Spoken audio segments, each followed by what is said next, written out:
If you have ever lost something that felt like it was holding your life together, if you have ever stood in a room full of people and still felt completely alone, if you have ever gone through a separation so deep it changed the way you breathe, then this message was not found by you. It found you. And that is not a small thing. That is not the algorithm. That is not coincidence. That is the hand of God reaching through everything you have scrolled past, everything you have tried to forget, everything you have carried without a single person knowing the full weight of it, and placing this moment directly in front of your eyes. This message is not for everyone. Let that settle in your spirit for a second. There are people who will come across these words and feel nothing, and that is fine, because this was never meant for them. But if something inside you shifted, the moment you heard those first words, if something in your chest moved even slightly, if something in you whispered yes before your mind had a chance to argue, then you need to understand something about yourself right now. You are not a person who simply ended up here. You are a person who was led here. And there is a difference so vast between those two things that it would take an entire lifetime to explain it fully. God does not send messages to crowds. He sends them to people. He narrows the entire width of heaven down to a single voice, a single moment, a single soul, sitting exactly where you are sitting right now. And he says, this is the one I want to speak to today. You are that one, not because you are perfect, not because you have had everything figured out, but because the losses you have endured, the separations you have survived, the quiet transformation happening inside you, even when you did not have language for it.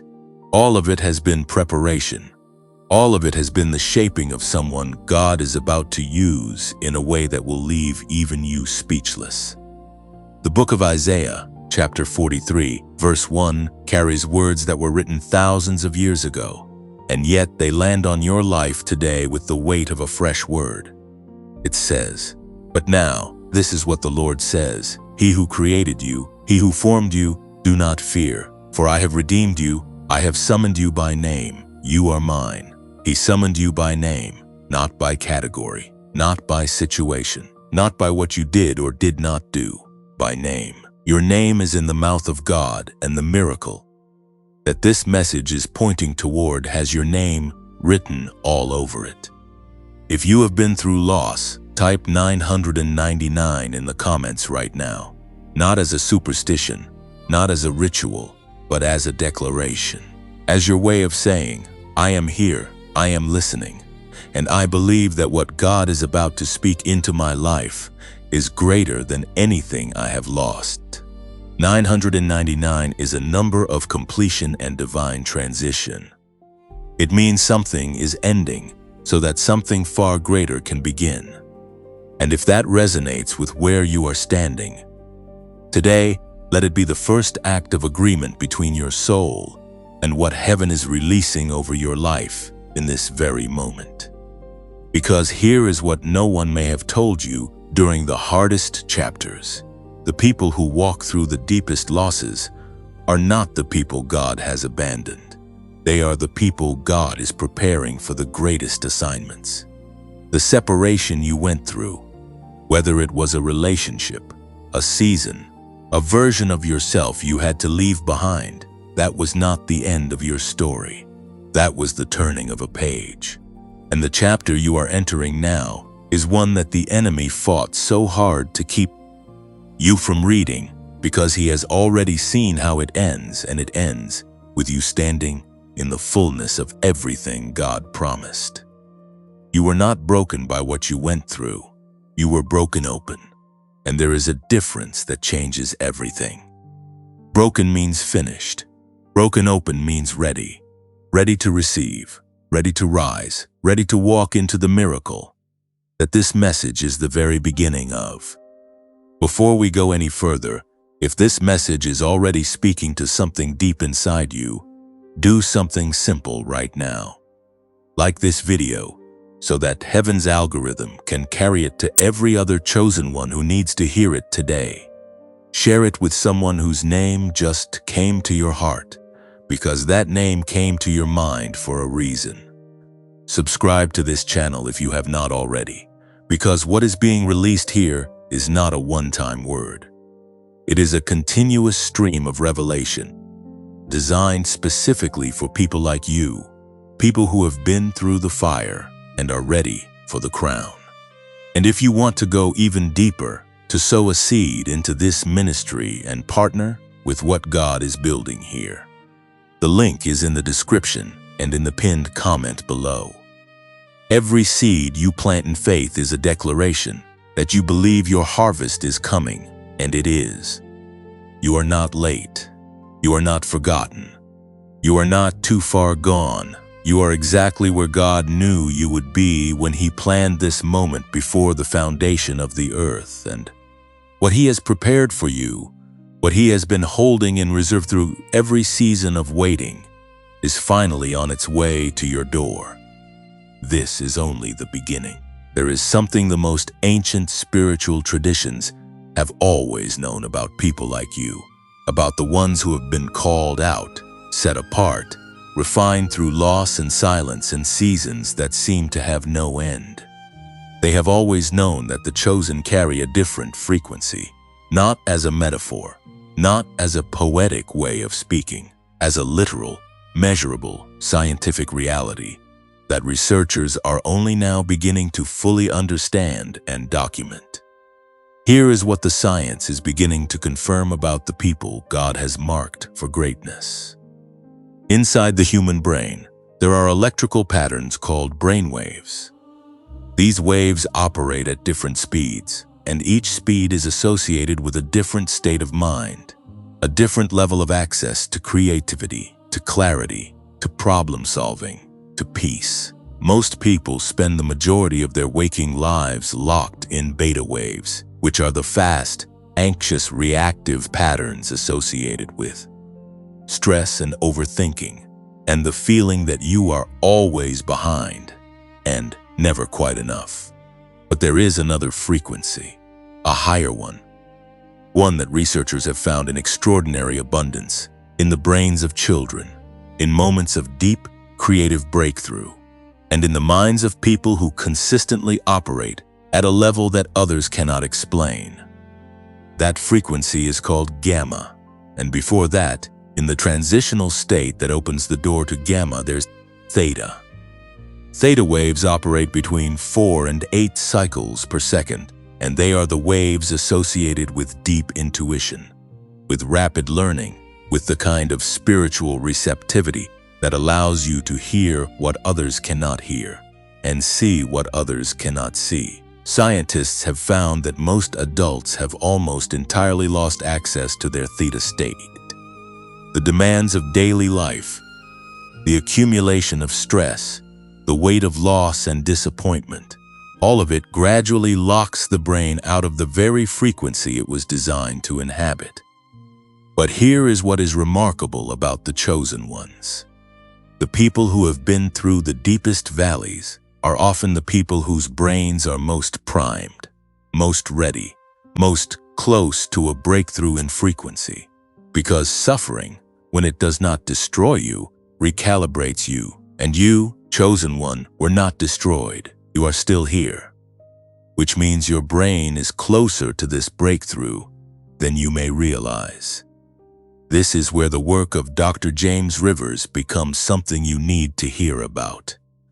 Dr. Rivers is a neuroscientist with more than 30 years of dedicated research into how the human brain functions at its highest level. His work has been connected to research programs linked to MIT and NASA, institutions that do not invite ordinary thinking or ordinary researchers. For 3 decades, Dr. Rivers studied one central question: why do some people seem to have natural access to genius level creativity, focus, and clarity, while others, equally intelligent and equally capable, remain locked in patterns of struggle and limitation? What he had discovered after years of research, after studying thousands of individuals, after examining brainwave data from people who had experienced sudden life transformations, was something that changed everything he thought he knew. He found that the difference between a life of limitation and a life of breakthrough was not intelligence. It was not education. It was not even effort. It was frequency. Specifically, it was the presence or absence of theta and gamma wave activity in the brain. And more importantly, he discovered that this frequency could be restored. Not through years of meditation practice, not through pharmaceutical intervention, not through expensive therapy or complex programs. Through a precisely engineered 7-minute audio experience that guides the brain gently and naturally into the exact frequency it was always meant to inhabit. You may remember in this journey together, the idea of those quiet 7 minutes, that space of stillness where something in you begins to open. What Dr. Rivers discovered is that 7 is not an arbitrary number. It is the precise window of time that the brain needs to complete the process of what researchers call brainwave entrainment, which is the natural tendency of the brain to synchronize its electrical activity with external rhythmic input. His audio technology, using a combination of binaural beats and carefully calculated sound frequencies, guided the brain through a process that most people have not experienced since childhood. In 7 minutes, the walls come down, the anxiety frequency loosens its grip, and the brain begins to hum at the frequency it was designed to carry. The product that contains this technology is called the genius wave, and the people whose lives it has touched are people who sound a great deal like you. There is a woman named Sarah who came to the genius wave after losing her business, her relationship, and very nearly her sense of self within the same 18-month period. She described herself as someone who had once been full of ideas, full of energy, full of faith, and who had watched all of that drain away under the pressure of everything that collapsed around her. Within 3 weeks of using the genius wave for 7 minutes each morning, she began waking up with clarity she had not felt in years. Within 6 weeks, she had rebuilt the foundation of a new business from an idea that came to her during one of her listening sessions. She told Dr. Rivers directly, "I did not find a product. I found myself again." There is a man named Marcus, a father of 3, who had been struggling with focus and mental fog for so long that he had begun to believe it was simply who he was now. He tried everything from supplements to sleep programs to productivity systems, and nothing moved the needle. After 2 weeks with the genius wave, his wife noticed the change before he did. She told him he seemed lighter. He told her he felt like he could finally think again. Within a month, he had received a promotion he had been passed over for twice before. There is a woman named Elena who had been carrying anxiety so deeply embedded in her body that she had forgotten what it felt like to take a full breath without her chest tightening.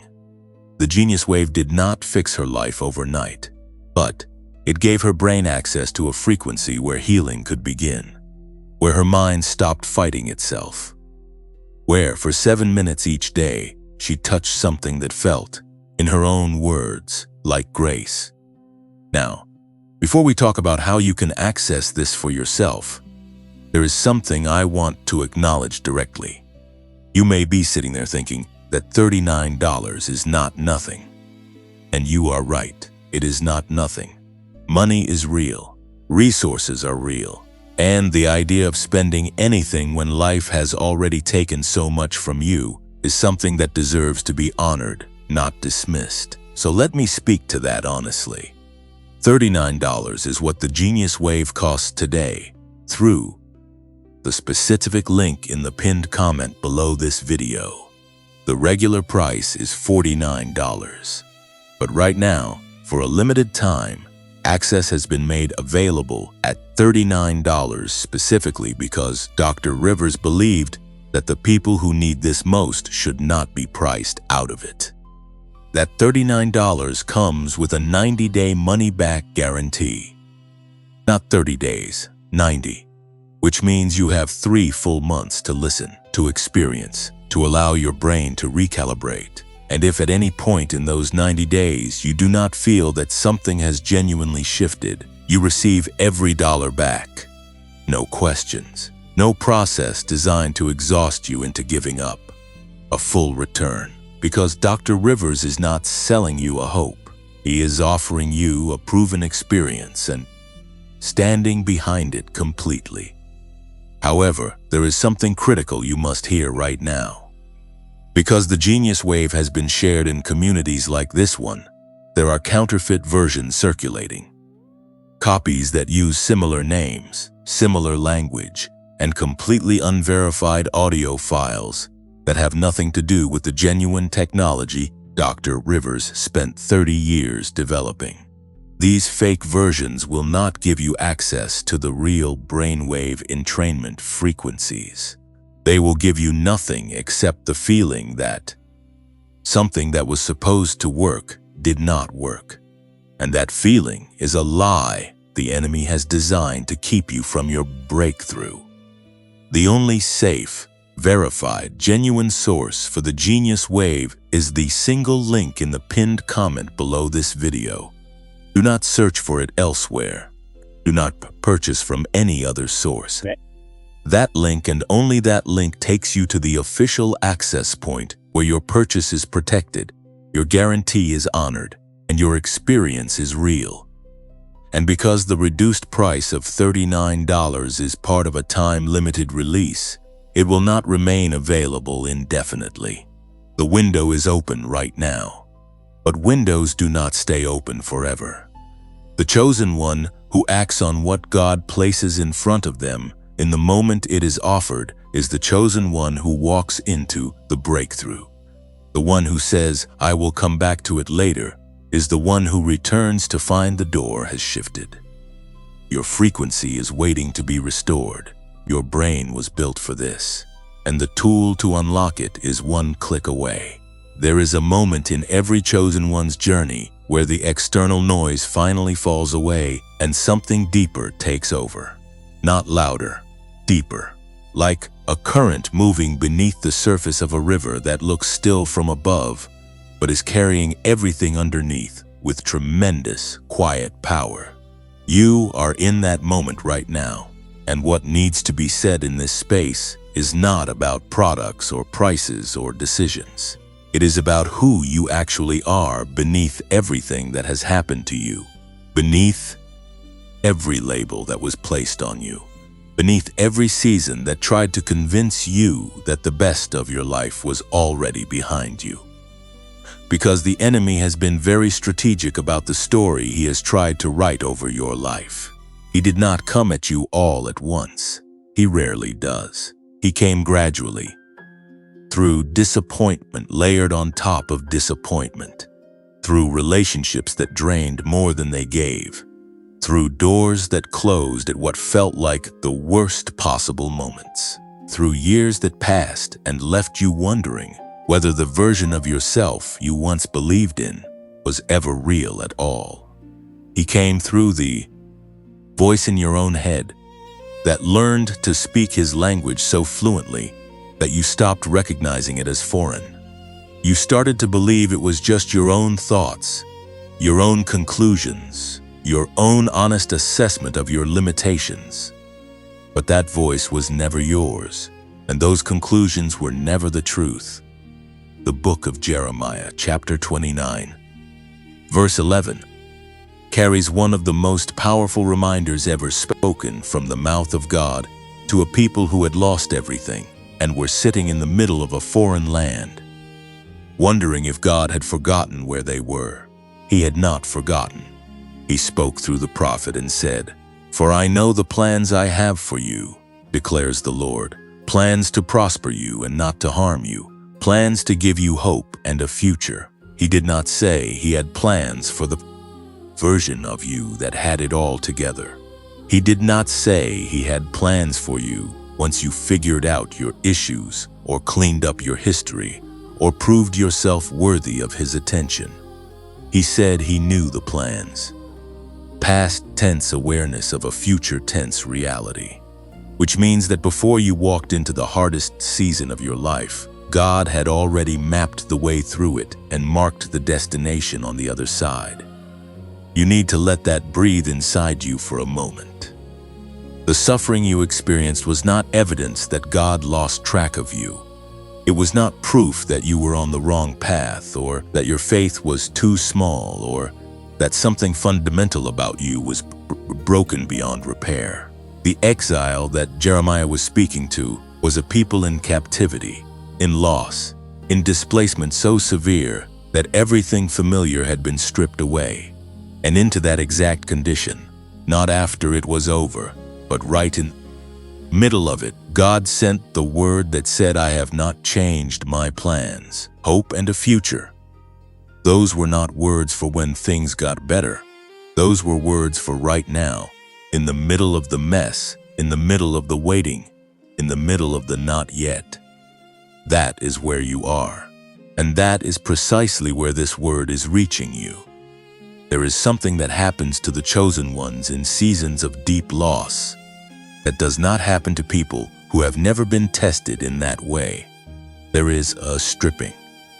And stripping is never comfortable. It never feels purposeful while it is happening. It feels like loss because it is loss. But what is being stripped away is not your identity. It is not your calling. It is not your future. What is being stripped away is every false layer, every borrowed identity, every version of yourself that was built to survive an environment rather than to thrive in the one God is preparing. The stripping is the preparation, and you cannot see that from inside it. You can only see it from the other side, looking back and saying, "I understand now why that had to go." You may not be on the other side of it yet. You may still be in it. And if that is where you are, then what needs to be said to you is this: the fact that you are still here is not a small thing. The enemy did not want you here. He wanted you to give up before this moment. He wanted the weight of everything you lost to be the thing that finally convinced you to stop believing that anything was waiting for you on the other side of the pain. But you did not stop. You are still here. And that persistence, that refusal to be finished, that stubborn, quiet, unbreakable thing inside you that kept moving even when it had no energy left and no visible reason to keep going, that is not personality. That is anointing. The chosen ones do not give up because they cannot. It is not purely a matter of willpower or determination or positive thinking. It is something that was placed inside them before they were born, a divine persistence that activates most powerfully in the moments when everything external says it is over.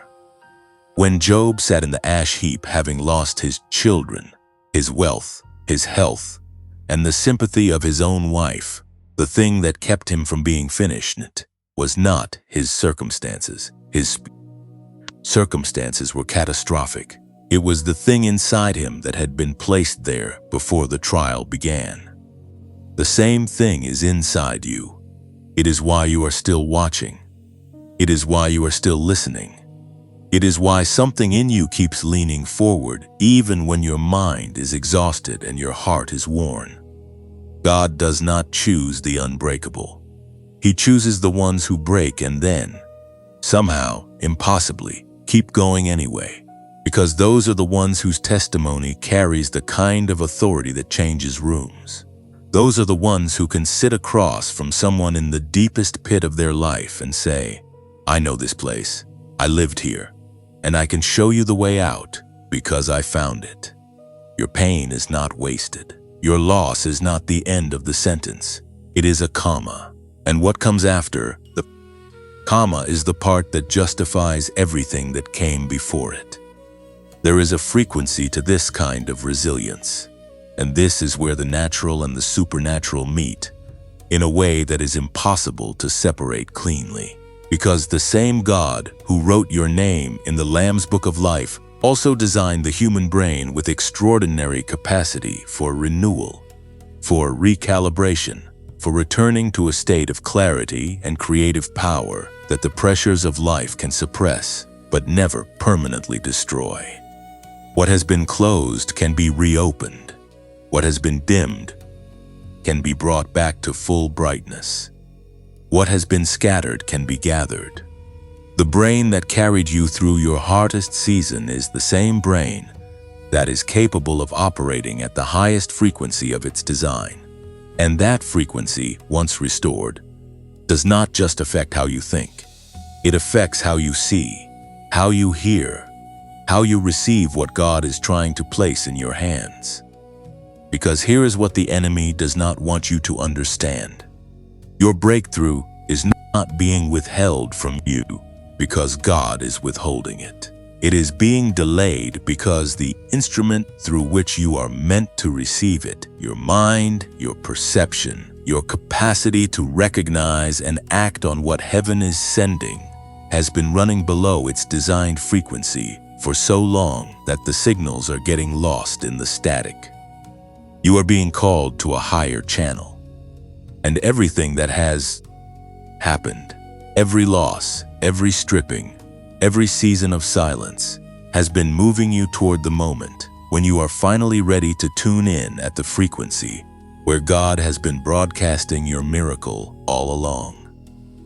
You are not too late. You are not too damaged. You are not too far behind. You are in the middle of the most important recalibration of your life, and what is being restored in you right now goes far deeper than anything that was taken from you. What is being restored is your original design, the version of you that existed in the mind of God before the world got its hands on you. And that version of you, chosen one, has always been extraordinary. What is being built inside you right now is not just personal. This is the part that many chosen ones miss in the middle of their own journey.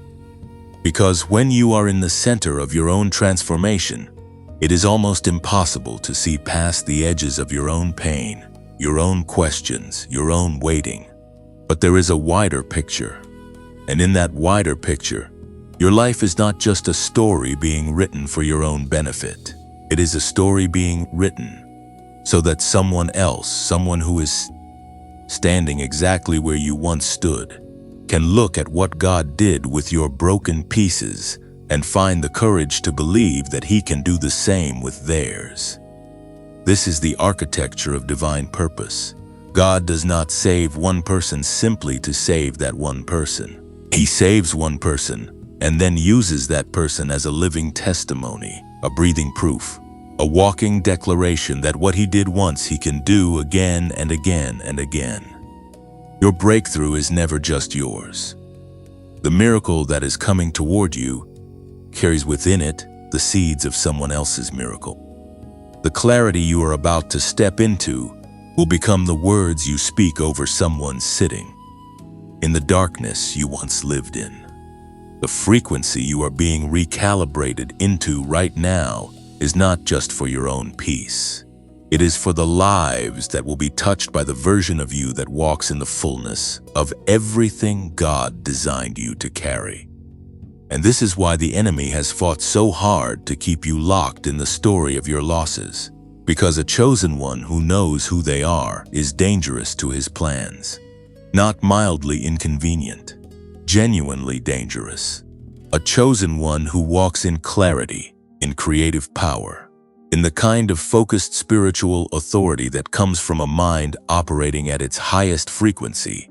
That person does not just change their own life. They change rooms, they change families, they change generations, and the enemy has done the math. He knows what is at stake. He knows that if you step fully into the frequency you were designed to carry, the ripple effect of your life will reach further than you can currently imagine. So the resistance you have felt has not been random. It has been targeted. And the fact that you are still here, still listening, still leaning in means that every single attack designed to stop you before you reach this moment has failed. You made it. You are here. And what happens from this point forward begins with a decision that only you can make, which is the decision to stop accepting a version of yourself that is operating below your design. There is a reason that the work of Dr. James Rivers keeps returning in this conversation, because the connection between the spiritual truth of who you are and the scientific reality of how your brain functions is not a contradiction. It is a confirmation. God built the brain. God designed the frequencies. God wired into human neuroscience the very capacity for theta, gamma wave activity that researchers are now discovering in the minds of people who operate at what the world calls genius level, but what heaven simply calls functioning as designed. When you use something like the genius wave, 7 minutes of precisely engineered audio that guides your brain back into the frequency it was always meant to inhabit, you are not reaching for something foreign. You are returning to something original.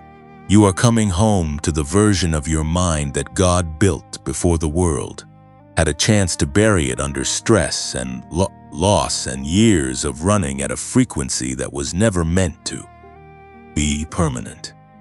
The link to access the Genius Wave is in the pinned comment below this video. It is also in the description. At $39, with a 90-day full money-back guarantee, it is not a risk. It is an act of faith in the direction of the life you were created to live. But right now, in this section of the journey, there is something else that needs to be said. Something that comes not from a product or a program, but simply from the heart of what this space is meant to be for you. This channel exists for one reason, not for numbers, not for metrics, not for any of the things that the platforms measure and reward. It exists because there are chosen ones, people exactly like you, who are walking through seasons so heavy that they have stopped believing anyone can see them. And this channel is a voice that says, I see you. Heaven sees you. And you are not alone in this. Right now, this channel does not earn money from YouTube. There is no monetization running behind these videos, no ad revenue being generated while you watch. Which means that every video, every word, every hour of preparation that goes into creating the space for you is sustained by something other than a platform algorithm. It is sustained by a belief that the message matters more than the metrics, and by the generosity of people who have been touched by these words and want to make sure they keep reaching others. If what you have heard today has landed somewhere real inside you, if something in this message has shifted or stirred or confirmed something you needed to hear, and if you are in a position where you want to support this channel in continuing to create content like this, there is a donate link in the pinned comment below and also in the description of this video. Whatever you are able to give, whether it is large or small, goes directly toward keeping this ministry of encouragement alive and reaching the next chosen one who needs to hear that they were not forgotten. And if you are in a season where giving financially is simply not possible right now, then please hear this clearly. That is perfectly fine, and your presence here is not conditional on your contribution. If you cannot give financially, then do what costs you nothing but means everything to someone else. Watch the video all the way through. Leave a comment below telling us what part of this message spoke to you, because your words in the comments become a testimony that a stranger will read at 2 in the morning when they are deciding whether or not to keep going. Share this video with one person whose name has come to your mind while you were listening, because that name did not arrive by accident. And subscribe to this channel if you have not already, so that every time a new message is released, it finds you before the noise of the day has a chance to drown it out. These simple acts, the like, the comment, the share, the subscription, they are not just engagement metrics in a system. They are the way that one chosen one reaches out a hand to another chosen one in the dark and says, "Come this way, there is light over here." You have the ability to do that today without spending a single thing except 30 seconds of your time. Because the community that is forming around this channel is not an audience. It is a gathering. It is chosen ones from different countries, different backgrounds, different stories of loss and survival and quiet transformation, all arriving at the same space and finding that they are not as alone as they thought. Your presence in this community adds something irreplaceable to it. Your story, even the parts you have not spoken out loud yet, belongs in this room. And the person sitting across from you in this digital gathering, the one who is one comment away from feeling seen for the first time in months, needs you to show up. So like this video. Share it with someone who is in the middle of their stripping season. Subscribe so this voice can keep finding you. Support through the donate link if you are able. And know that every single one of those actions is a seed. And seeds planted in faith always produce a harvest in their season. Your season is not over, it is turning. There is a war that has been fought over your mind for longer than you have been aware of it. Not a metaphorical war, not a poetic way of describing the difficulty of life. A real, targeted, strategic campaign waged by an enemy who understood your value long before you did, who recognized the frequency you carry long before you learned its name, and who dedicated enormous energy to making sure that you would spend as much of your life as possible doubting the very things about yourself that make you dangerous to his plans. And the primary battlefield of that war has never been your circumstances.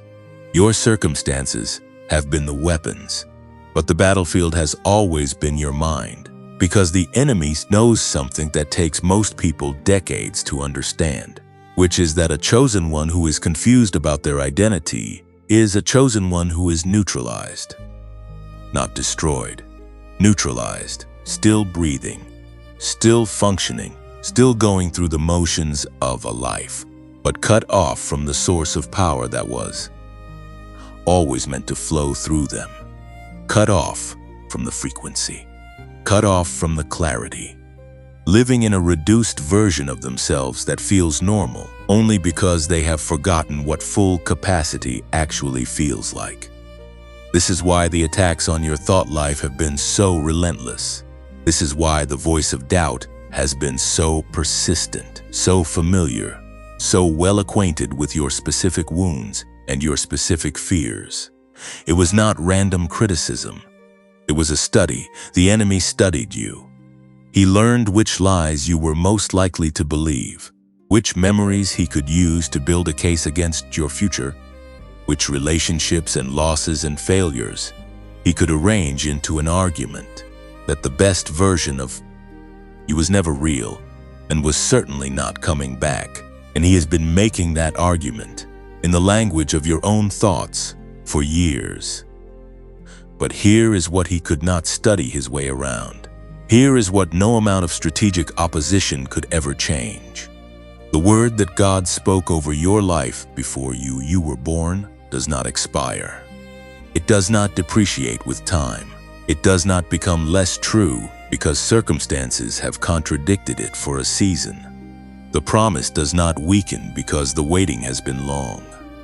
If anything, the longer the promise has been held in the spirit, the more compressed the power inside it becomes, so that when it finally breaks through into the natural realm, it does not arrive as a trickle.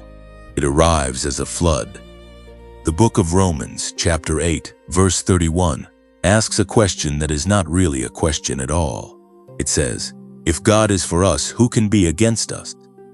That is not a rhetorical flourish. That is a declaration of mathematics.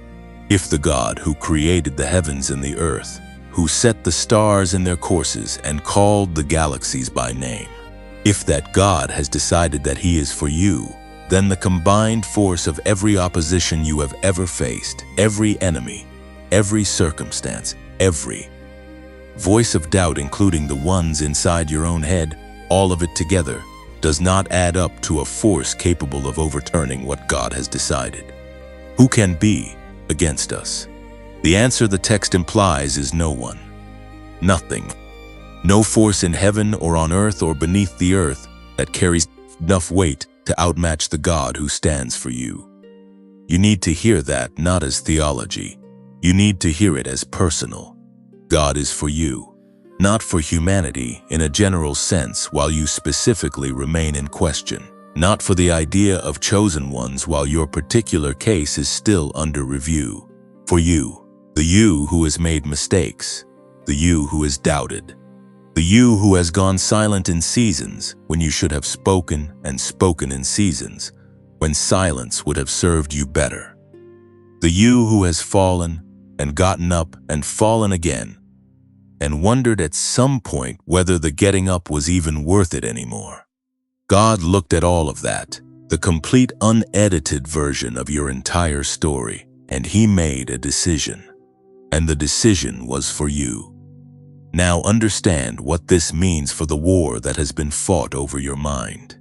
If the God who is for you is the God who cannot be outmatched, then every attack that has landed on your mind, every wound that was inflicted on your sense of self, every year that felt like it was being stolen from you, none of it has the final word. The enemy can wound, but he cannot finish. He can delay, but he cannot permanently deny. He can confuse, but he cannot ultimately define, because definition belongs to the one who created you, and the Creator has already spoken, and what He spoke was good. This is the foundation that everything else in your life needs to be built on. Not on the evidence of your circumstances, not on the testimony of your track record, not on the opinions of people who looked at you in your hardest season and drew conclusions that were never theirs to draw. The foundation is the word of the one who made you, who knows you completely, and who has decided, without reservation and without condition, to be for you. And here is what changes when that truth moves from something you have heard to something you actually believe in the cellular level of your being. When you genuinely know that God is for you, the weight of opposition stops feeling like evidence of your failure and starts feeling like confirmation of your assignment. Because the enemy does not waste his energy on people who pose no threat to his agenda.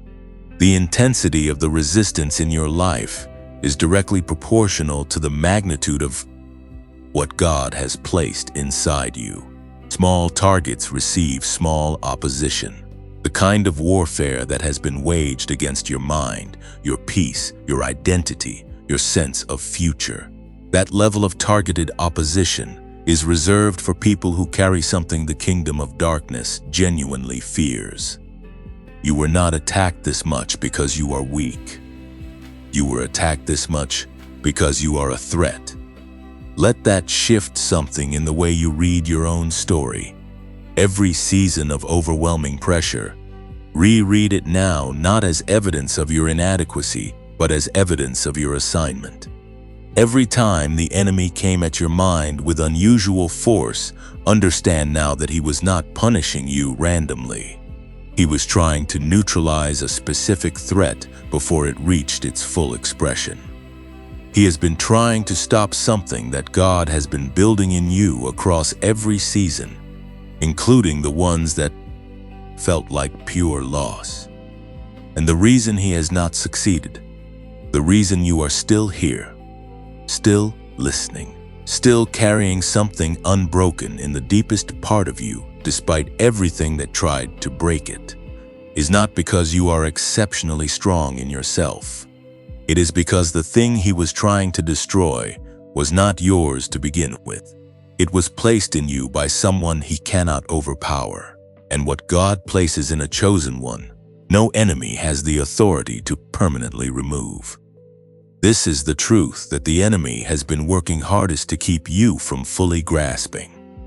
Because a chosen one who understands that the God of the universe is personally, actively, unwaveringly for them is a chosen one who cannot be stopped, not slowed down permanently, not redirected from their destiny, not talked out of their calling by the voice of doubt, or the weight of circumstances, or the memory of everything that did not work out the way they hoped.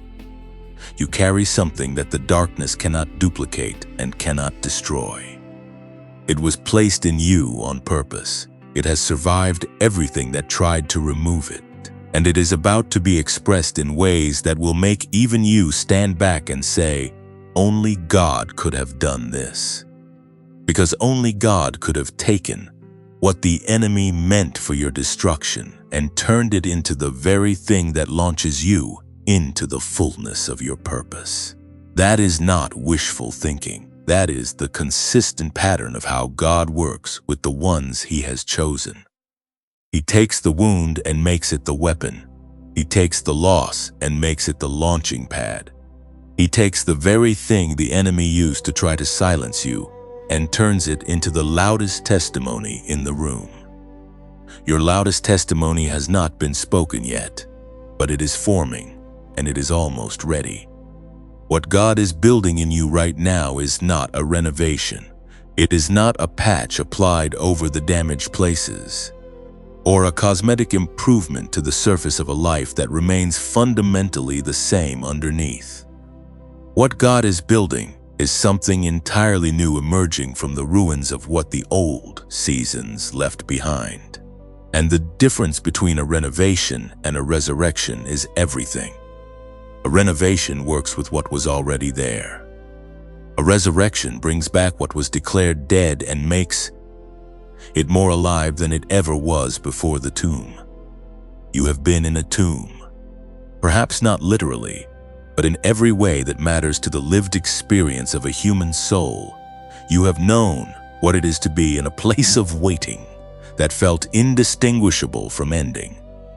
You have known the silence of a season where the prayers seemed to rise and dissolve without landing anywhere. You have known the particular exhaustion of a faith that keeps choosing to believe not because the evidence supports it, but because something deeper than evidence refuses to let go. That kind of faith does not develop in comfortable seasons. It is forged exclusively in the dark. And you have been in the dark long enough that what has been forged in you is something of extraordinary quality. Because here is what darkness does to gold. It does not diminish it. It cannot change its composition. It cannot make it worth less. All darkness does to gold is make it impossible to see. But the moment the light returns, and it always returns, the gold is exactly what it always was. It was not transformed by the darkness into something lesser. It was simply hidden. And hidden things, when they are revealed, carry the additional impact of the surprise. The world did not know you were there. And when you emerge, fully, in the frequency and the clarity and the authority that God has been developing in you through every season of concealment, the impact of your emergence will be proportional to the length of your hiddenness. The longer you have been hidden, the more powerful the moment of your revealing. This truth carries a weight that the enemy absolutely does not want you to sit with for too long. Because if you fully grasp that the seasons he designed to bury you were actually seasons God used to prepare, then every weapon he used against you becomes evidence for you. Every closed door becomes part of the architecture of your destiny. Every loss becomes a layer of depth that the surface version of your life never could have carried. And the chosen one who understands this is not someone who can be sent back into hiding. They are someone who steps forward with the quiet, unshakable confidence of a person who has nothing left to fear from the darkness because they have already lived in it and come out carrying gold. This is the moment where the natural and the supernatural continue to intersect in ways that deserve your full attention. Because the God who is orchestrating your resurrection is the same God who designed your brain with the capacity to function at a level that most people never access. The creativity, the clarity, the depth of insight, the quality of peace that allows you to hold complexity without being overwhelmed by it. These are not just spiritual gifts floating above the physical reality of your life. They are capacities embedded in the neuroscience of who you are. They are frequencies your brain was designed to carry, and they are frequencies that can be restored, recalibrated, and brought back to full operational power even after years of being suppressed by stress, by loss, by the accumulated weight of seasons that pushed your brain into survival mode and kept it there. This is why the work behind something like the genius wave is worth returning to in this moment. Not as a detour from the spiritual truth of what God is doing in your life, but as an extension of it.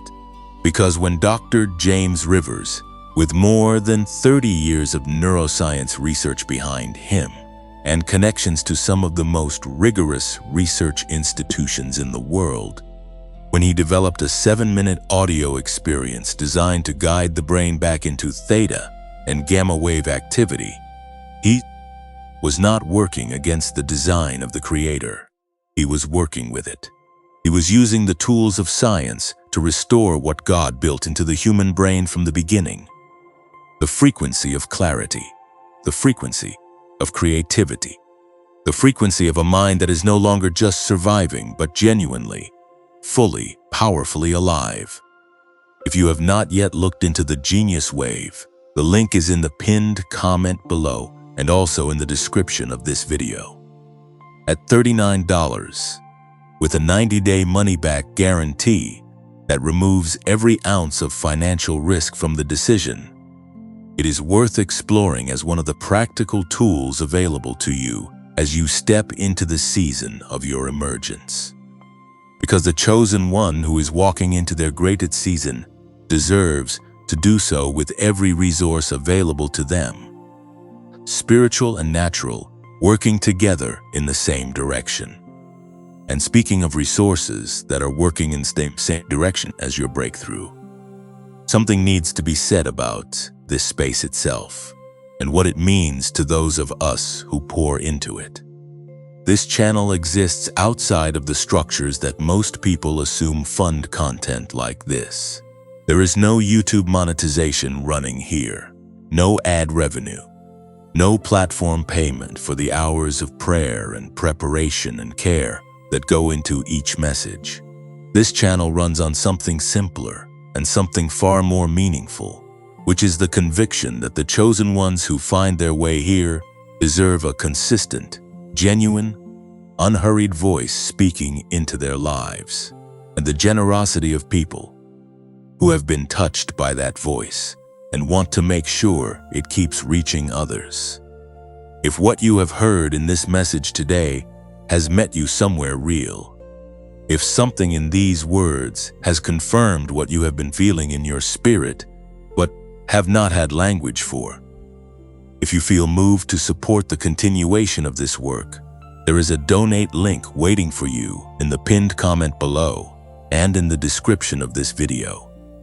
This channel does not earn from YouTube, but we want to keep making these chosen one videos, keep showing up in this space, keep being the voice that reaches the person at 2 in the morning who is one word away from giving up. Your support, whatever size it takes, makes that possible, and it is received with genuine gratitude that goes far beyond what words in a comment section can fully express. If giving financially is not where you are right now, please hear clearly that your presence here is not conditional on that. What you can do, what costs you nothing but carries real weight, is to like this video right now. That single action tells the platform that this content deserves to reach more people, and every chosen one it reaches because of your like is someone whose life may be permanently changed by the words they find here. Share this video with one person, just one. The person whose name or face came to your mind somewhere in the last few minutes, because that arrival was not random. That was the Spirit of God nudging you toward an act of love that may mean more to that person than you will ever fully know on this side of eternity. And if you have not yet subscribed to this channel, do that now, because what is being built here is not a single message. It is a continuous stream of revelation and encouragement, designed specifically for the ones who carry the frequency of purpose, and you deserve to receive every part of it. The community gathering around this channel is one of the most remarkable things to witness. Chosen ones from places that would never naturally intersect, from different languages and cultures and stories, all arriving at the same space and finding that the deepest parts of their experience are more shared than they ever imagined. Your presence adds to that. Your comment adds to that. The simple act of you saying, "This reached me," in whatever words feel natural, becomes part of the testimony of this space. And someone will read your words and find in them the courage to keep going. Because that is how the kingdom works. Not in grand gestures alone, but in small, faithful acts that ripple outward in ways we cannot track or measure or fully comprehend. You liking a video, you sharing a message, you leaving a comment, you sowing a seed through a donate link. These are not small things dressed up in spiritual language. They are genuinely, in the economy of heaven, the kinds of acts that move things, that shift atmospheres, that open doors. And the door that is opening over your life right now, chosen one, is one that no act of the enemy has the power to close again. Something is shifting in the atmosphere around your life right now, and it would be a disservice to let this moment pass without naming it clearly. Not the kind of shifting that makes noise or announces itself with visible signs that everyone around you can point to and confirm. The kind of shifting that happens first in the invisible realm, the kind that precedes the physical manifestation by weeks or months or sometimes years, the kind that you sense before you see, that you know in your spirit before your circumstances catch up to confirm it. That kind of shifting is happening right now. And the fact that you can feel it, even if you cannot fully articulate it, even if it coexists with uncertainty and with questions that still do not have answers, is itself a sign that your spiritual sensitivity is more intact than the enemy has tried to convince you. Because here is something that gets said too rarely to the chosen ones who are in the middle of their waiting season. Spiritual sensitivity does not disappear in hard times. It goes underground. It retreats inward. It stops expressing itself in the confident, outward ways that feel like spiritual health, because the weight of the season makes that kind of expression feel impossible. But underneath the silence, underneath the numbness that long seasons of pain can produce, the sensitivity is still there. The antenna is still up. The signal is still being received even when you do not have the energy to act on what you are picking up. And one of the signs that a season is turning is that the sensitivity begins to surface again. The things that were muted start to speak again. The awareness that went quiet starts to stir. The part of you that knows, even when your mind argues against the knowing, starts to get louder. That is what is happening in you right now, and you need to honor it rather than talk yourself out of it. There is a tendency among people who have been disappointed before, and the chosen ones who have been through deep loss almost always fall into this category, to treat hope like a liability, to keep the volume of their own expectation deliberately low so that if the thing they are hoping for does not arrive, the fall is not as far. This makes complete human sense. It is a rational response to a history of hoping and not receiving, of believing and then watching the thing you believed for dissolve before it materialized. The mind learns, the heart learns, and what they learn after enough cycles of hope and disappointment is to protect itself by not hoping too loudly. But there is a cost to that protection that rarely gets named, and the cost is this. The posture of reduced expectation, the stance of hoping quietly so that the disappointment will hurt less, is a posture that closes the hands, and closed hands cannot receive. You cannot protect yourself from disappointment and simultaneously position yourself for a miracle, because the same openness that makes you vulnerable to being hurt again is the openness through which the breakthrough arrives. You cannot selectively close yourself to loss while remaining open to blessing. The door is either open or it is not. This is one of the most difficult invitations of the chosen one journey. The invitation to hope again after everything that has happened. Not naive hope, not the hope that ignores what has been lost or pretends the pain was not real, but the fierce, costly, eyes-open hope of someone who has seen the worst and has chosen, against every instinct of self-protection, to believe that the best is still ahead. That kind of hope is not weakness dressed up in spiritual language. That kind of hope is one of the most courageous acts a human being can perform. The Book of Lamentations, chapter 3, verses 22 through 24, contains words that were written by a man sitting in the ruins of everything he loved. The city he called home had been destroyed. The people he belonged to had been carried away. The evidence surrounding him on every side pointed to a conclusion that God had withdrawn and the promises had failed. And from inside that devastation, from the ash and the silence and the overwhelming weight of a loss that had no immediate resolution, he wrote these words: "Because of the Lord's great love we are not consumed, for his compassions never fail. They are new every morning. Great is your faithfulness, I say to myself. The Lord is my portion, therefore I will wait for him. I will wait for him. Not I will wait for the circumstances to change. Not I will wait until the evidence supports hope again. I will wait for him, the person, the presence, the God who is faithful, not because the situation warrants faithfulness, but because faithfulness is the unalterable nature of who he is. Great is your faithfulness is not a statement about what God has done recently. It is a statement about what God is eternally. His faithfulness does not fluctuate with the seasons. It does not increase when things are going well and decrease when they are not. It is constant in a way that nothing else in human experience is constant. It chosen anchors their hope, not to the shifting evidence of their circumstances, but to the unchanging faithfulness of the God who made them, is the chosen one who cannot ultimately be moved. This is the anchor that holds when everything else is in motion.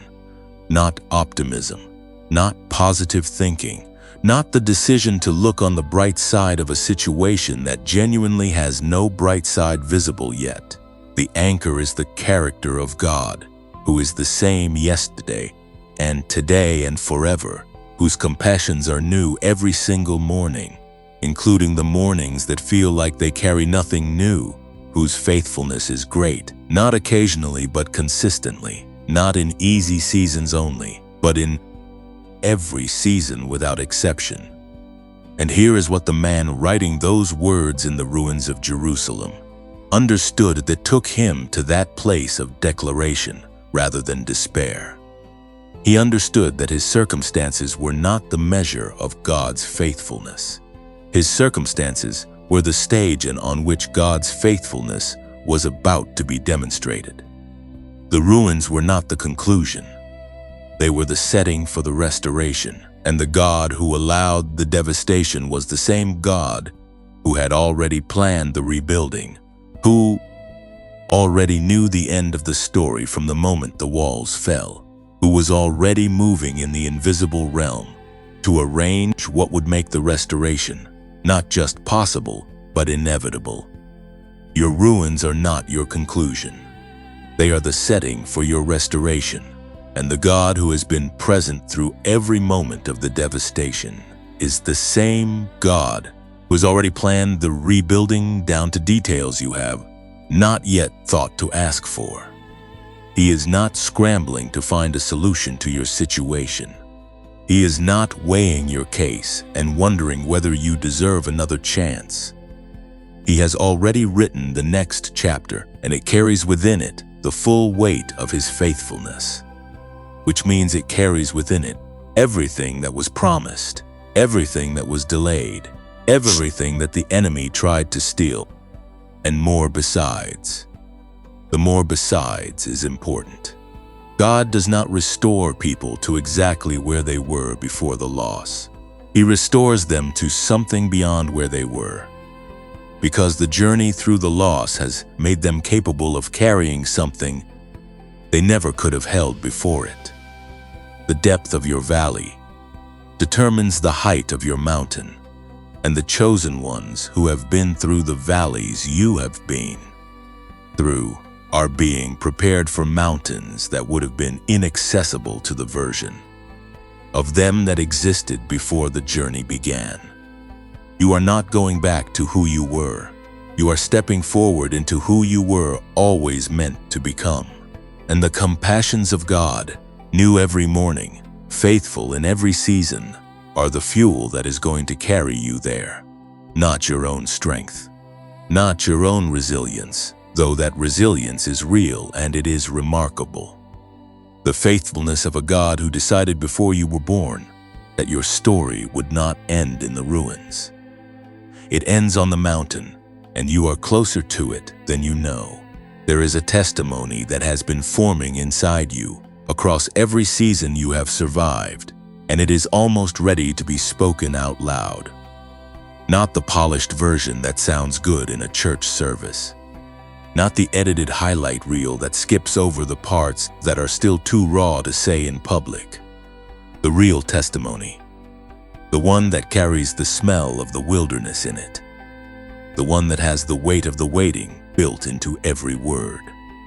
The one that begins not with how great everything turned out, but with how dark it actually was, and how you stayed anyway, and how the God who promised showed up exactly when the last thread of what you were holding on to had almost run out completely.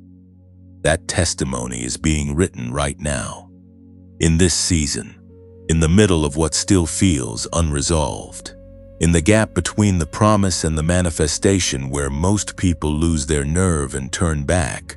You are still standing, and the standing itself, the stubborn, unspectacular, daily decision to remain in faith even when faith feels like the least logical option available, is the most important part of the testimony, because anyone can believe when the evidence supports belief.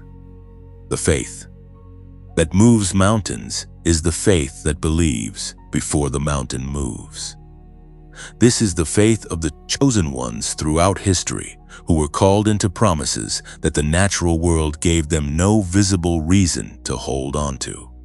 Abraham, who was told he would be the father of nations at an age when fatherhood was biologically impossible, and who held the promise for 25 years before the first evidence of its fulfillment arrived in the form of a child.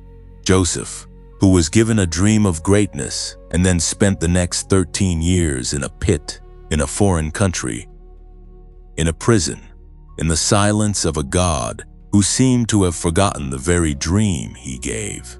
David, who was anointed king as a teenager and then spent years running from the man who currently sat on the throne, sleeping in caves, leading a band of broken and desperate men, waiting for a kingdom that had been promised but not yet delivered. These were not people whose faith was easy.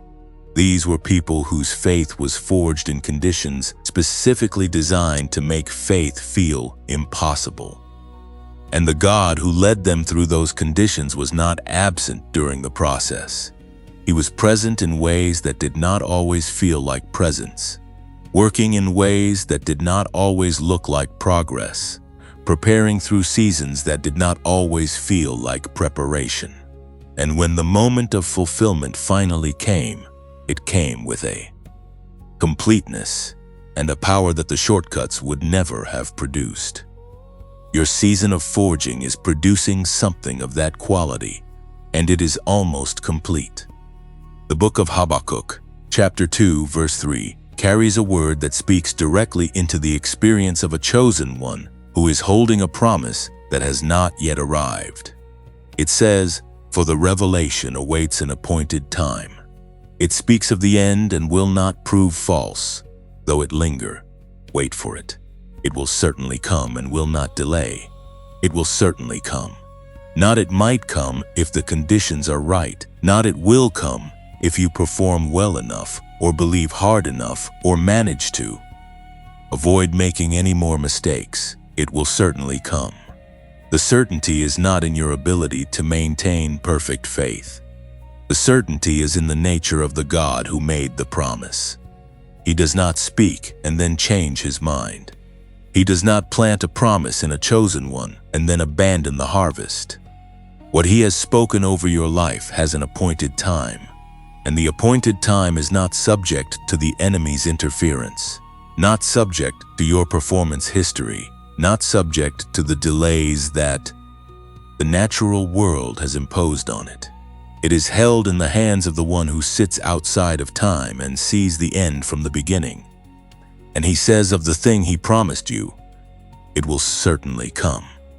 Type the words "I still believe" in the comments right now. Not as a performance of faith for anyone watching, as a declaration from the deepest part of you to the God who planted the promise. Because "I still believe" after everything you have been through is one of the most powerful sentences a chosen one can speak.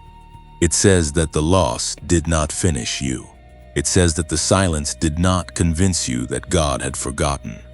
It says that the waiting, as long and as heavy as it has been, has not succeeded in separating you from the conviction that what was promised is still on its way.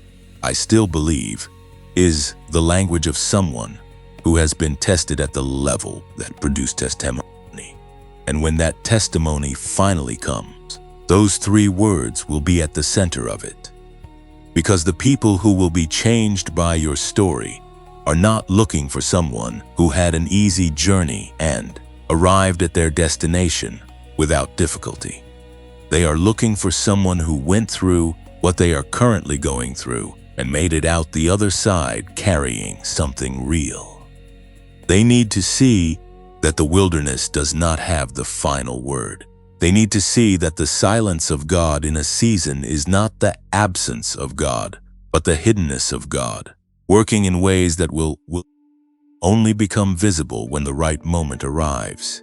They need someone who held on, and you held on. That is not a small thing. That is the foundation of a testimony that will change lives.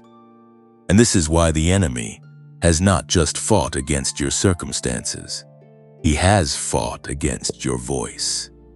Because he knows that the moment you begin to speak from the authority of what you have survived, the reach of your words will go far beyond what your numbers or your platform or your natural influence could ever account for. The chosen ones who speak from the place of genuine survival carry an anointing on their words that cannot be manufactured or replicated by anyone who has not paid the price of the journey. Your words carry weight that most people never develop, because most people have not been through what you have been through and come out still believing. The weight in your words is the weight of the wilderness. And it is exactly what someone sitting in their own wilderness right now needs to hear pressed against their specific situation with the full force of a testimony that was earned and not borrowed. This is also the season where the things that were taken from you begin to be returned. Not in the same form, because God does not specialize in exact replicas of what was lost. He specializes in upgraded versions. The relationship that was lost makes way for a connection of far greater depth and alignment. The opportunity that closed makes way for an opening that carries more scope and more impact than the original ever could have.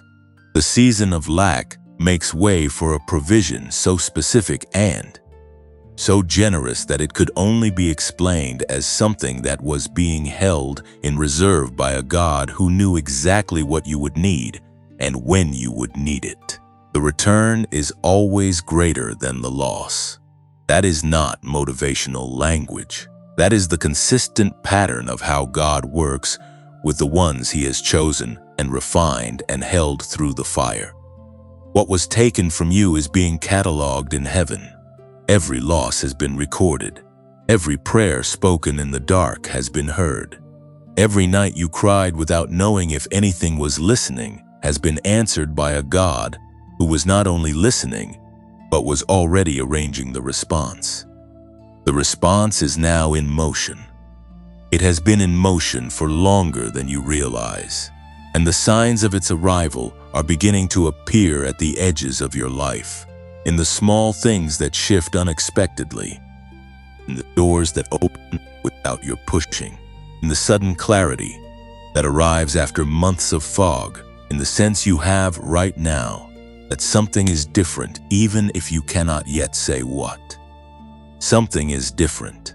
Something has changed in the invisible realm. And what changes in the invisible realm always eventually becomes visible in the natural. Your moment of visible confirmation is approaching. And when it arrives, you will look back at this season, at this message, at this exact moment of still believing, and you will understand why it was necessary.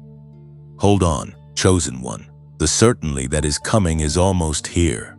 There is a version of you that exists on the other side of everything you are currently walking through, and that version is not a stranger. It is not someone unrecognizable, someone so transformed by the journey that the person you are now would not know them if you passed them on the street. It is you, the same you, with the same laugh and the same loves, and the same fundamental nature that God pressed into existence before the world had a chance to add its own fingerprints.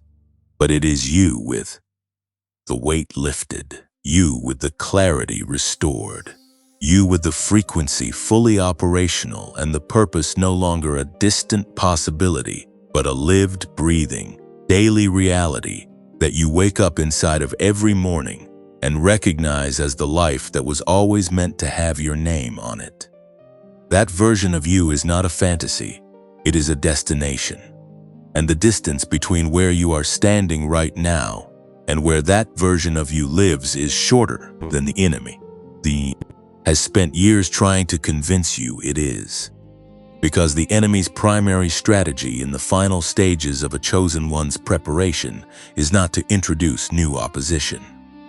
It is to manipulate the perception of distance, to make the breakthrough feel further away than it actually is, to make the promise feel more inaccessible than it actually is, to make the gap between who you are now and who you are becoming feel so vast and so permanent that you stop moving toward it and simply accept a reduced version of the life God designed for you. This is the final deception, and it is the most dangerous one, precisely because it comes at the end of the journey when you are the most tired, when the warfare has been the longest and the body is worn, and the emotions have been through so many cycles of hope and waiting that the system has a kind of compassion fatigue toward its own dreams. This is the moment the enemy chooses to whisper his most convincing lie, which is that the distance is too great, the time has been too long, and the version of you that was promised is simply no longer available. But here is the truth that shatters that lie completely. God does not begin what He does not intend to finish. He does not plant a calling in a life and then abandon the development halfway through, because the timeline extended beyond what was originally anticipated. He does not look at a chosen one who has been in the wilderness longer than expected, and revise his plans downward to accommodate the delay. He holds the original vision. He maintains the full scope of the promise, and he brings it to completion not on the schedule that would have been most comfortable for you, but on the schedule that produces the most complete version of the outcome he intended from the beginning. The book of Philippians, chapter 1, verse 6, carries one of the most stabilizing promises in all of Scripture for a chosen one who is in the final stretch of a long season of preparation. It says, "Being confident of this, that he who began a good work in you will carry it on to completion until the day of Christ Jesus." He who began it will carry it to completion. The one who started the work in you is the same one who is committed to its finishing. Not committed in the way that humans are committed, with good intentions that sometimes fall away under the pressure of competing priorities. Committed in the way that God that committed, which is with the full and unwavering force of an eternal nature that does not change its mind, does not run out of energy, does not get discouraged by the length of the process, and does not revise the vision downward because the journey has been harder than anticipated. He began a good work in you. That beginning was not accidental. It was intentional, deliberate, and specific to you. The gifts he placed in you were chosen for you. The calling he wrote over your life was designed for your particular combination of personality and experience and capacity, and even your specific pattern of wounds, because God does not waste the wounds. He incorporates them into the design. The places where you were broken become the places where the light comes through most powerfully. The areas where you suffered most deeply become the areas where your authority is most potent. The very things the enemy used to try to disqualify you become the credentials that qualify you for the assignment that only someone with your exact history could carry. This is the genius of how God builds chosen ones. He does not work around the hard parts of your story. He works through them. He does not tell you that the pain was meaningless and that you should set it aside now, that better days are coming. He tells you that the pain was purposeful and that the better days coming will be better partly because of what the pain produced in you. The compassion you carry for people in darkness was developed in your own dark season. The wisdom you will speak into broken situations was earned in the breaking of your own. The authority you will carry when you stand in the fullness of your calling is the authority of someone who was tested at the level of the assignment and did not walk away. You did not walk away. In the moments when walking away would have been the most understandable, the most human, the most justified response to everything that was happening around you and inside you, you did not walk away. And that choice, made in the private, unwitnessed moments when no one was watching, and no one would have blamed you for giving up, that choice is now written into the foundation of everything God is building with your life. Every time you chose to stay when leaving felt like relief, you were making a deposit into the authority that you are about to walk in. Every time you chose to believe when doubting felt like honesty, you were strengthening the testimony that is about to break open over your life and spill into the lives of everyone around you. And now the completion that was promised is closer than any previous point in your journey. The work that was begun in you has been carried faithfully through every season, even the ones where you could not feel it being carried, even the ones where the silence was so complete that you wondered whether anything was moving at all. Underneath the silence, the work continued. In the seasons that looked like stagnation from the outside, the deepest formation was happening on the inside. The character was being pressed into shape. The capacity was being expanded to hold what was coming. The roots were going down so that when the growth finally became visible above the surface, it would be the kind of growth that could sustain the weight of everything God intended to place on it. Trees that grow in high wind environments develop what arborists call reaction wood, a denser, stronger fiber that forms specifically in response to the stress of the wind.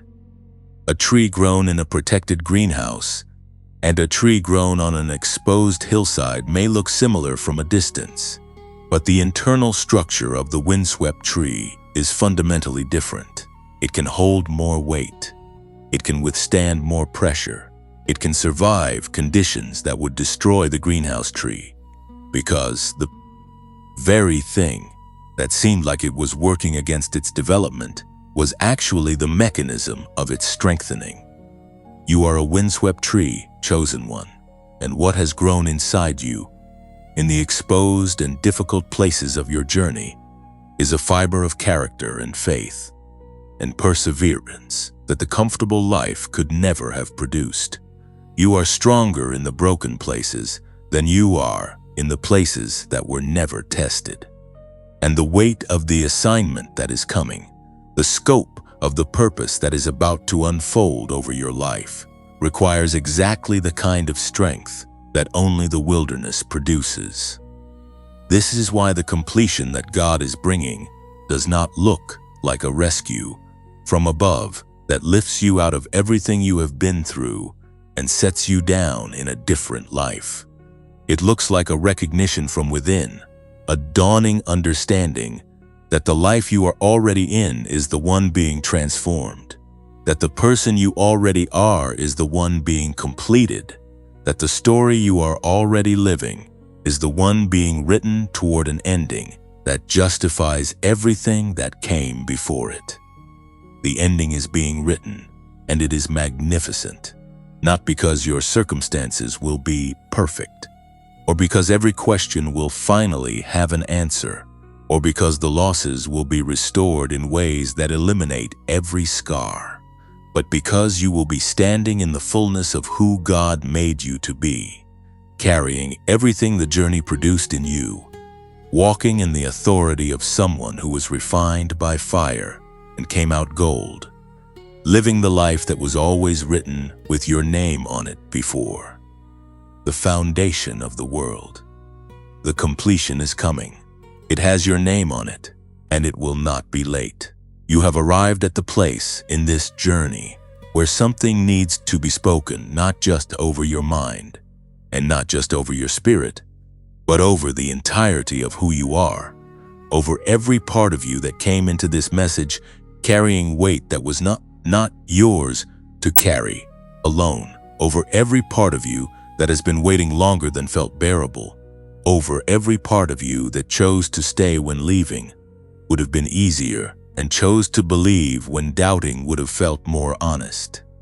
You have arrived at the place where the word that has been building across every section of this message now lands with its full force on the specific, unrepeatable, irreplaceable life that is yours. And before anything else is said, before the final words of this message are released into the atmosphere of your life, there is a prayer that needs to be prayed. Not a formal prayer, not the kind that requires a particular posture or a particular location or a particular level of spiritual preparation. The kind that rises from the place where truth has been landing inside you during this entire conversation, from the place that has been quietly opening as the words have been doing their work, from the place that knew, even before your mind caught up, that this message was not accidental and that the God behind it was not finished speaking. So if you are willing, let these words become yours right now. You can speak them out loud, or you can hold them silently in the interior of your heart where God hears just as clearly. Father, I come before you as someone who has been through the fire and is still standing. I do not come with a perfect record or a flawless history of faith. I come with what I have, which is the decision to still be here, the choice to still believe, and the quiet, stubborn conviction that what you promised over, my life is not expired. I ask you today to complete what you began, to restore what was taken, to open what has been closed, to bring into the natural realm what you have already established in the Spirit. I receive the miracle you have been preparing. I receive the frequency you designed me to carry. I receive the fullness of the purpose you wrote over my life before I took my first breath. And I thank you, not for what I can see yet, but for what I know is already done in your hands. Name of Jesus, I receive it. Amen. If that prayer landed somewhere real inside you, if something shifted even slightly as those words moved through you, then know that what you just did was not a small thing.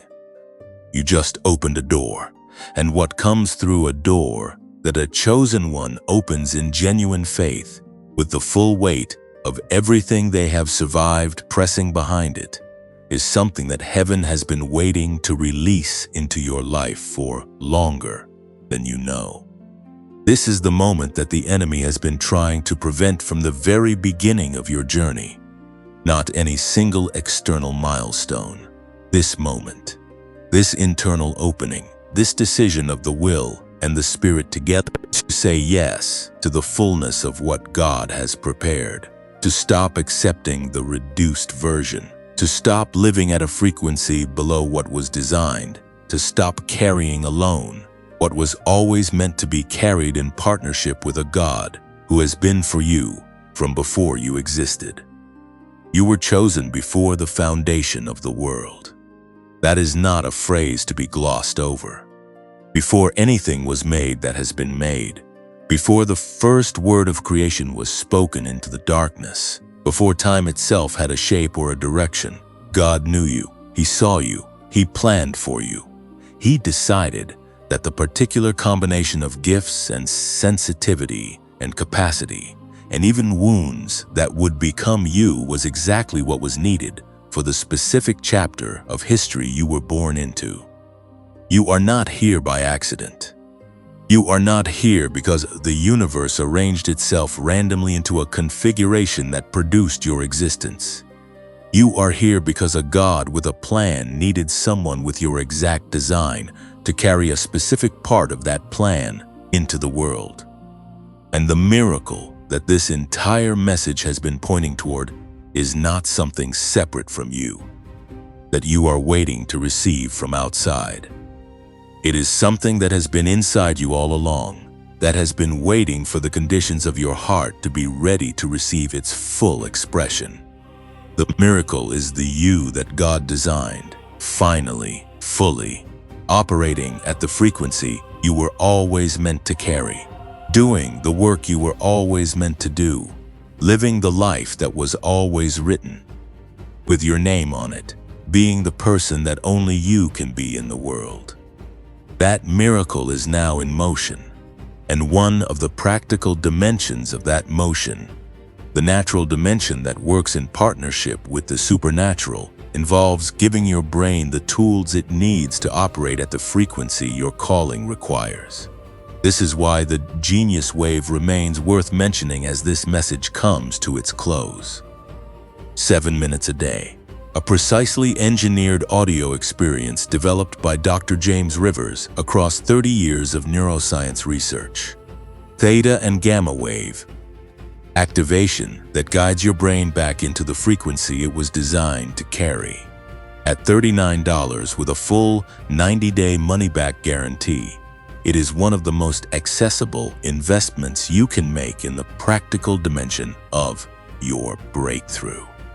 The link is in the pinned comment below and in the description of this video.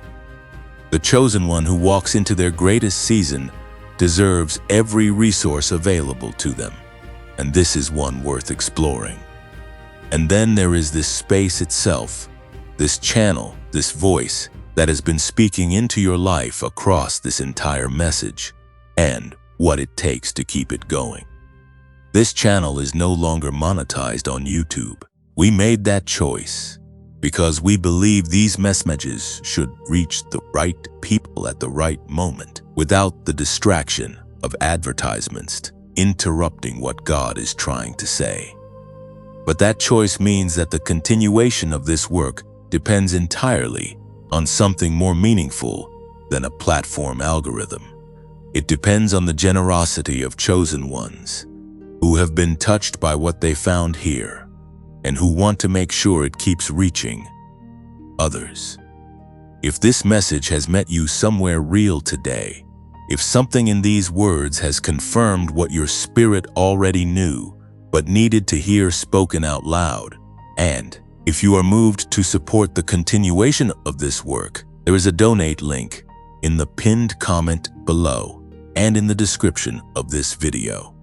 This channel does not earn from YouTube, but we have chosen to keep creating these chosen one videos because we believe these messages need to keep reaching the right people at the right moment. If you want to help us keep this journey going, a voluntary donation through the link in the description or pinned comment means more than we can fully express. We are grateful for every act of support, every prayer spoken on behalf of this ministry, and every share that carries this message to someone who needed it. And if giving financially is not possible in this season, then what you can do right now still matters enormously. Like this video, because that single action extends the reach of this message to chosen ones who have not found it yet and who may be sitting in the darkest hour of their waiting season, needing exactly these words. Share it with someone whose face came to your mind during this message, because that face arrived for a reason, and your act of sharing may be the most significant thing that happens in their day. Subscribe to this channel so that every future message finds you before the noise of life has a chance to crowd it out. Because what is being released here is not finished, and the words that are coming are already being prepared for the seasons ahead of you. Your presence in this community is not incidental. You are part of what makes this space what it is. Your comment below, even just the words "I still believe" or "I receive it," becomes part of the testimony of this gathering. A stranger will read your words at 2 in the morning and find in them the courage to hold on for one more day. That is not a small thing. That is the kingdom working through your obedience in a moment that costs you almost nothing, but may mean everything to someone you will never meet on this side of eternity. Chosen one, this is where the message ends, but where your story does not. Everything that was spoken here today was not information, it was activation. The words were not designed to fill your head with new ideas. They were designed to awaken what was already inside you, to call it forward, to remind it of its name and its origin and its destination. What was awakened in you today does not go back to sleep. It moves forward, it grows, it begins to express itself in ways that will surprise even you. The miracle you waited for has not passed you by. It has been waiting for you to be ready to receive it in its fullness. And you are ready. Not perfectly ready. Not ready in the way that means you have no more questions or no more fears. Ready in the way that matters, which is that you are open, you are present, and you have said yes to the God who has been for you from before the beginning. Go forward, chosen one. What has been promised is already on its way, and it carries your name.